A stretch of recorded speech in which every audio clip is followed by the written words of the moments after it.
bloody numbers have been appearing on my hand. I think they are counting down to something. Part 3. The sun was starting to rise and I managed to stagger out of the park and onto the street. I had no idea what to do now.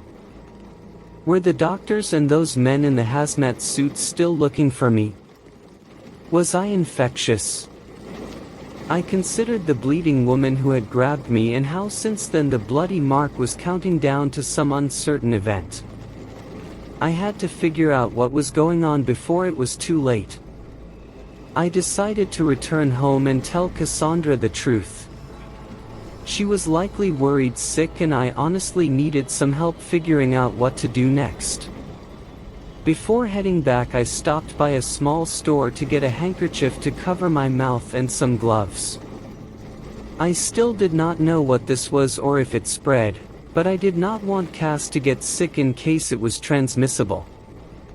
I grabbed a taxi back home and staggered to the door. I was weirdly tired even after sleeping for almost an entire day. The fatigue was sudden and did not feel natural. Unfortunately, due to the strange fugue I was in, I did not notice the vehicles parked outside Cassandra's place until it was too late. When Cass answered the door, she nearly dropped her coffee. She rushed over to embrace me, but I pulled back and held out a hand. "Wait, I think I am sick. I don't know what is going on, but I need help and things didn't go well at the doctor's office." I saw a troubled look on her face and something else that looked like it might be guilt. "I know, I heard. Please listen, don't run, there are people here to help you. They said they were the only ones that could now." I looked past her into the house and saw the men in hazmat suits waiting for me.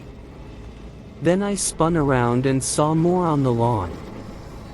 I looked back to Cass and she had a pleading look on her face. "Please, stay. Let them help, I am scared and don't want to lose you." I considered running, but when I saw her face and heard her plea I couldn't. I decided to stay and I held up my hands.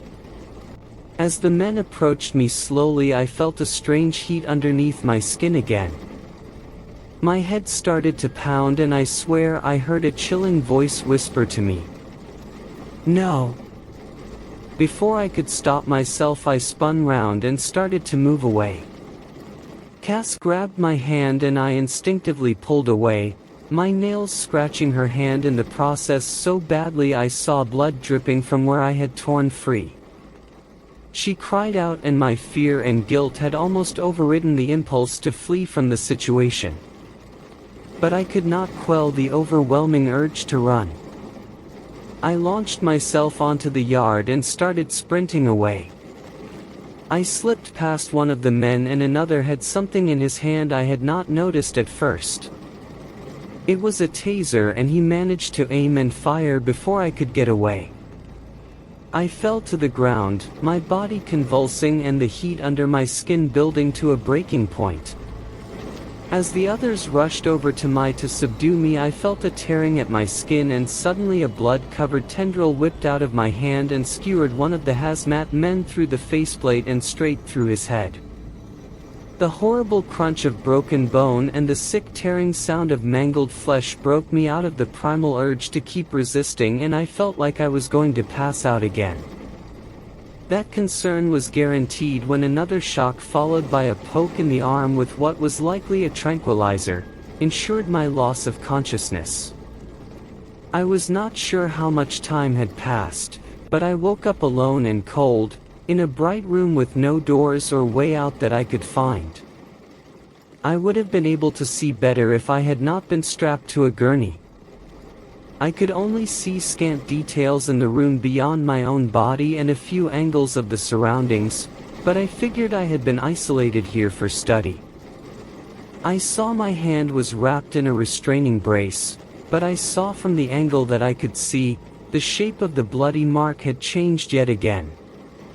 The 6 had become a 5 and the fear and anxiety of what would happen at the end of the count pressed down on me again. I did not like that I was restrained, but I allowed myself to hope that maybe the people who had captured me would be able to help.